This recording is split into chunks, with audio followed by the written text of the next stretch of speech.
Bruce Lee is teaching a room full of 500 students when an arrogant kung fu master walks through the door and calls him a fraud.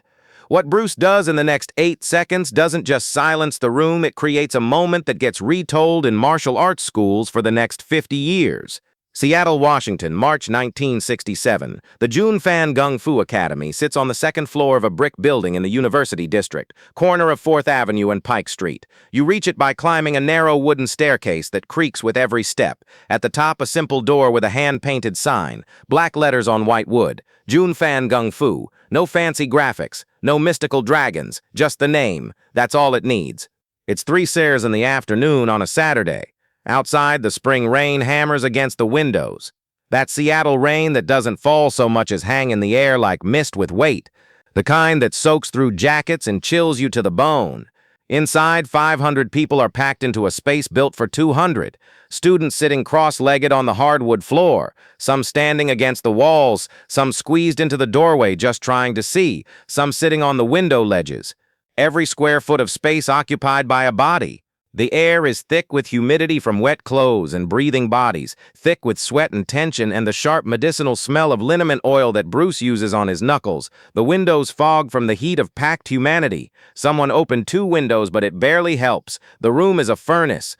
Bruce Lee stands at the front of the room wearing simple black training pants and a white t-shirt, both soaked through with sweat.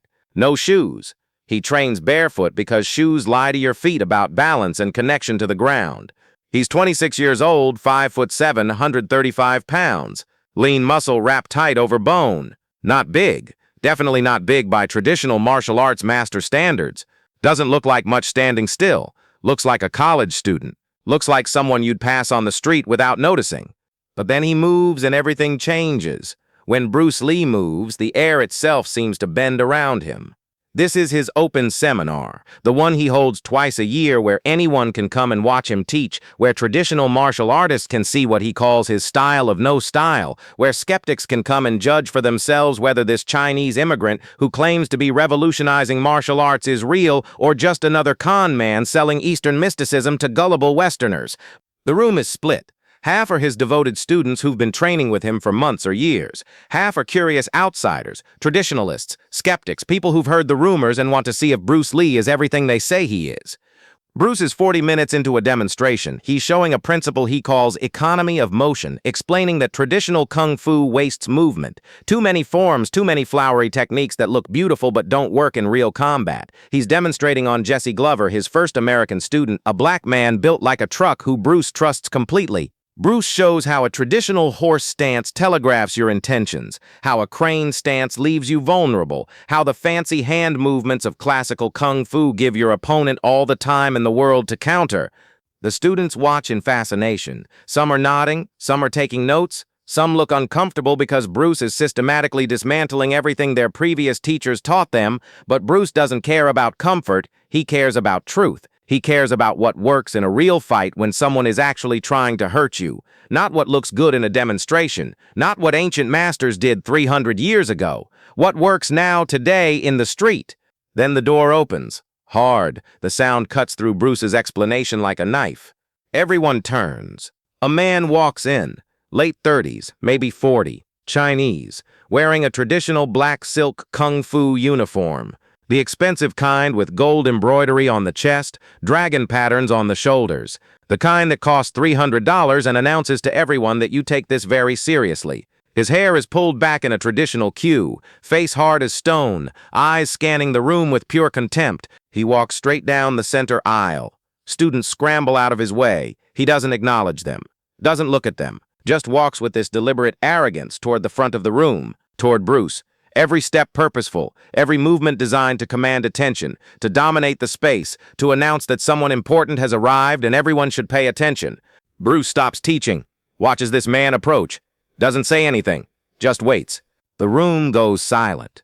500 people holding their breath. Jesse Glover steps to the side, giving space. Sensing something is about to happen. The man stops 10 feet from Bruce, close enough to be confrontational, far enough to maintain some formality. He looks Bruce up and down slowly, taking in the simple clothes, the bare feet, the lack of traditional martial arts regalia. His lip curls with disgust. Then he speaks. His voice carries through the entire room. Loud, sharp, designed to be heard.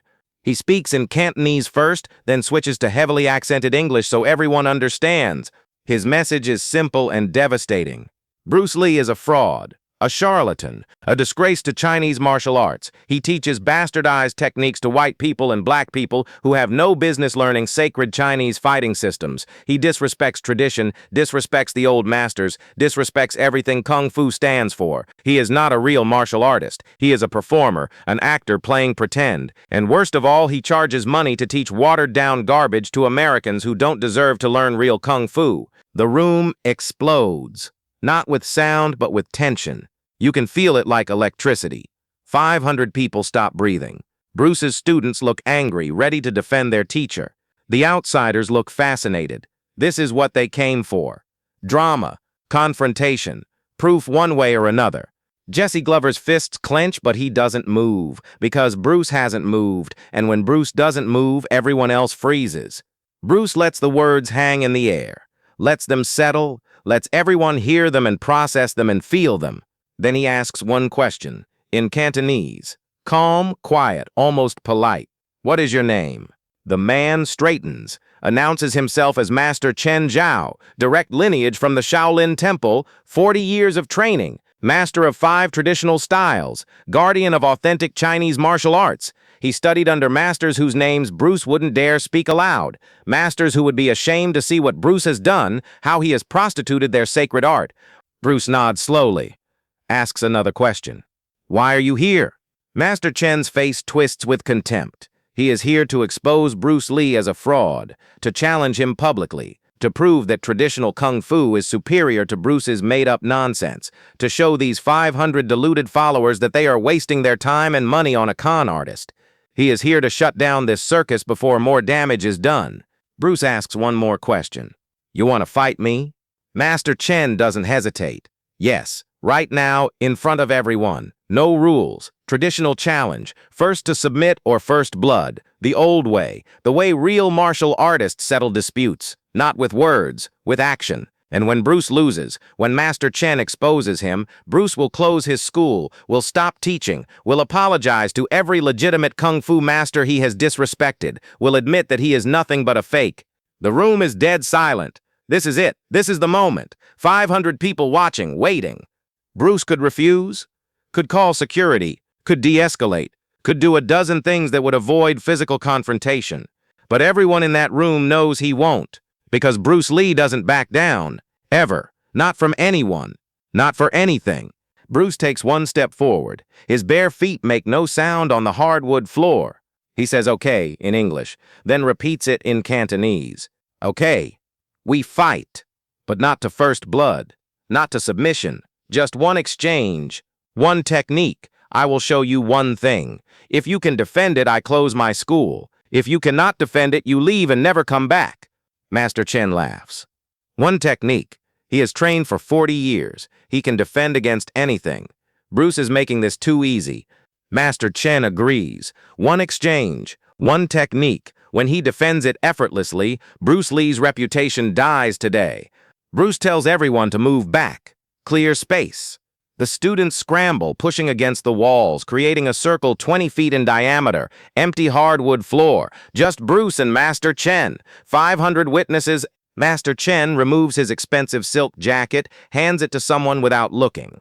Underneath, he wears a black sleeveless shirt. His arms are thick, muscular, covered in scars from decades of hard training. Real training, traditional training, training that Bruce's students with their 6 months of weekend classes couldn't possibly understand. He drops into a perfect horse stance. Feet wide, knees bent, hands up in a classical crane position. Textbook form, museum quality technique, exactly what you'd see in a Kung Fu manual from the Ming Dynasty. Bruce doesn't take a stance, just stands normally. Feet shoulder width apart, hands relaxed at his sides, breathing normal, face calm. He looks like he's waiting for a bus, not preparing to fight a master with 40 years of experience. This infuriates Master Chen even more. The disrespect, the arrogance, the complete lack of traditional form or respect for the old ways. It proves everything he said. Bruce Lee doesn't understand real martial arts. Bruce tells Master Chen the technique he will use. He will throw one punch, a straight lead to the solar plexus. Master Chen can defend however he wants. Any block, any counter, any movement from any traditional style. 40 years of knowledge, 5 styles worth of techniques, all available, just stop one punch. Master Chen almost laughs out loud. A straight punch. That's it. That's Bruce Lee's revolutionary technique. A basic strike that every beginner learns in week 1. This is too easy. This is insulting. But fine, let Bruce embarrass himself. Let everyone see that traditional kung fu can easily handle whatever bastardized technique Bruce throws. Master Chen sets his stance, perfect form, hands up, ready. Center of gravity low, balanced, immovable. He has defended against thousands of punches in his 40 years. This will be no different. He will block it, counter it, and then everyone will see. Everyone will know. Bruce Lee is nothing special. Bruce asks if Master Chen is ready. Master Chen nods. Bruce takes half a step forward. His right foot slides forward 6 inches. Nothing else moves, just that half step. Then it happens. What happened in those 8 seconds became the most talked about moment in martial arts history. Bruce's fist moves. Doesn't chamber, doesn't pull back, doesn't telegraph. Just suddenly exists 3 feet forward, traveling at a speed Master Chen's brain can't process. It's not a punch in the traditional sense. It's an explosion, a transfer of energy that starts in Bruce's legs, travels through his hips, his core, his shoulder, and exits through his fist in one continuous whip-crack motion. The sound it makes when it connects is wet and sharp, like a mallet hitting a side of beef. The fist lands exactly where Bruce said it would. Solar plexus. Dead center. Master Chen's crane block never moves. His hands stay frozen in perfect form, 6 inches away from where they needed to be. His brain never sent the signal. Too fast, too direct, too economical. No wasted motion, no telegraphing, no warning. Just Bruce Lee's fist appearing in Master Chen's torso like it teleported there. Master Chen's eyes go wide. His mouth opens. No sound comes out. Just air. All the air in his lungs exiting at once. His perfect horse stance collapses. His knees buckle. He stumbles backward. 3 steps. 4. His hands drop to his stomach. He doubles over, gasps, tries to breathe, can't.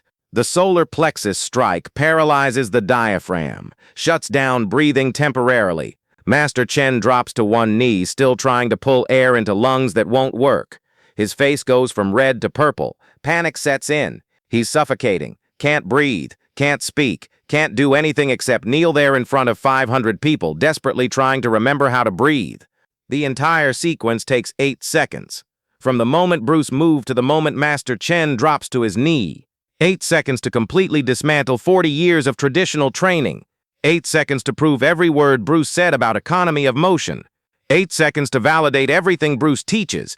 8 seconds that change Master Chen's entire understanding of martial arts. The room stays silent. Nobody moves. Nobody speaks. They just witness something impossible. Watched a man who claimed 40 years of mastery get shut down by a single punch from a 26-year-old who didn't even take a traditional stance. Watched technique and speed and understanding beat tradition and pride and arrogance. Watched the old way lose to the new way in the most definitive demonstration possible.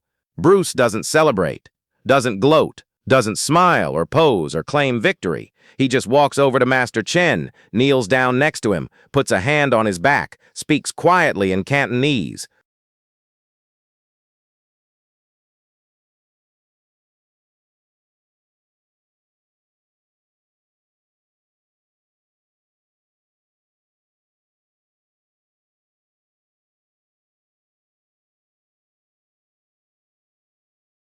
Tells him to relax, tells him breathing will come back, tells him it's okay. The strike was controlled, no permanent damage, just temporary paralysis. Master Chen's diaphragm will reset in 30 seconds. Just wait, just breathe. Bruce stays there with his hand on Master Chen's back, waiting, calm, patient, like he's helping a student, not an enemy, not a challenger, a student. Slowly, Master Chen's breathing comes back. Ragged at first, then deeper, then normal. He stays on his knee, head down, shaking. Not from pain, from shock, from the realization of what just happened, from understanding how completely wrong he was about Bruce, about technique, about what matters in real combat. 40 years of training didn't prepare him for 8 seconds of reality. Bruce helps him stand. Master Chen can barely look at him. The shame is overwhelming. He came here to expose a fraud, to defend tradition, to prove his superiority. Instead, he got destroyed in front of 500 people by the exact technique Bruce announced beforehand, a technique Master Chen swore he could easily defend. His pride is shattered. His reputation is ruined. Everything he believed about himself and his training just got proven wrong in the most public way possible. But then Bruce does something Master Chen never expects. Bruce bows to him, a formal traditional bow, the kind you give to a respected master, the kind that shows honor and reverence. Master Chen stares in confusion. Bruce explains in Cantonese, loud enough for the Chinese speakers in the room to hear, but quiet enough to maintain some privacy. He says Master Chen's stance was perfect. His form was textbook. His 40 years of training are visible in every movement. Bruce doesn't disrespect that training, doesn't dismiss those decades of dedication. What Bruce disagrees with is not the training itself, but the assumption that traditional form equals combat effectiveness. Those are two different things. Master Chen is a master of traditional form, absolutely. No question. But form is not fighting. Fighting is about what works when someone is trying to hurt you. And what works is economy, speed, directness, efficiency. Not because tradition is bad, but because tradition wasn't designed for modern combat. It was designed for a different time, a different context, a different purpose. Bruce tells Master Chen he is welcome to stay, to watch the rest of the seminar, to learn if he wants, to ask questions, to challenge assumptions. Bruce didn't humiliate Master Chen to destroy him. He did it to teach him, to show him there's another way, a better way, a way that respects tradition while moving beyond it. Master Chen can hold on to his pride and leave in shame, or he can let go of his pride and stay to learn. The choice is his. Master Chen stands there for a long moment, 500 people watching, waiting to see what he does. His expensive silk jacket is still crumpled on the floor where someone dropped it. His reputation is destroyed. His challenge is lost. His whole worldview just got dismantled in 8 seconds. He could leave, should leave, save whatever face he has left. But then he looks at Bruce, really looks at him, sees not arrogance, not mockery, just a teacher offering knowledge, just a martial artist showing respect to another martial artist despite everything. Master Chen picks up his jacket, walks to the back of the room, sits down against the wall, cross-legged, hands on his knees, and stays. For the next 2 hours, he watches Bruce teach. Watches him demonstrate, watches him explain economy of motion and broken rhythm and the principle of intercepting, watches everything he came here to mock and dismiss, and something shifts inside him, something cracks open, something that's been closed for 40 years. 3 weeks later, Master Chen shows up to Bruce's regular Thursday class, doesn't announce himself, just walks in quietly, bows to Bruce, asks if he can train. Bruce says yes.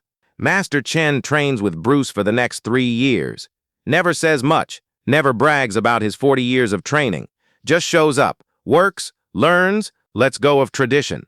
Not because tradition is worthless, but because holding on to it was preventing him from growing. By 1970, Master Chen becomes one of Bruce's assistant instructors, teaching his own students the principles he once dismissed as fraud. Teaching them that real mastery is not about defending tradition, it's about discovering truth. Years later, a reporter asks Master Chen about that day, about the challenge, about the 8 seconds that changed everything.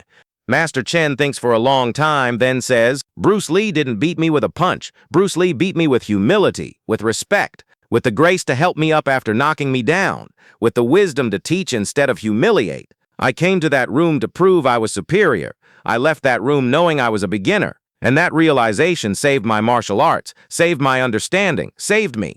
Bruce Lee built a philosophy on one principle: absorb what is useful, reject what is useless, add what is specifically your own.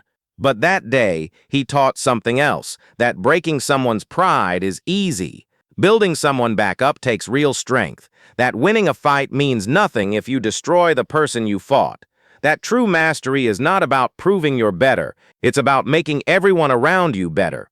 The story spreads through the martial arts community, gets retold in dojos and schools across America, gets embellished and exaggerated and turned into legend. But the core stays true. The day an arrogant master challenged Bruce Lee in front of 500 people. The day 8 seconds changed a 40-year career. The day tradition met evolution. And instead of destroying each other, they became stronger together. Bruce Lee never talked about that fight publicly. Never bragged about it. Never used it to promote himself. When students asked, he would say only this: fighting is easy. Any idiot can throw a punch. Teaching is hard. Making someone want to learn after you've beaten them. That's the real challenge. That's where martial arts becomes art instead of violence. That's the difference between winning a fight and changing a life. Who in your life is Master Chen right now? Who's holding on to pride so hard they can't see truth? And more importantly, when you win, when you prove your point, when you're right and they're wrong, what do you do next? Do you humiliate or do you teach? Do you destroy or do you build? Because 8 seconds can win a fight, but what you do in the next 8 minutes determines whether you're just strong or whether you're a master. That's what Bruce Lee taught on a rainy Saturday in Seattle. Not with philosophy, not with words, with 8 seconds of action and 2 hours of grace. The punch proved he was right. The bow proved he was wise. And 50 years later, we're still learning from both.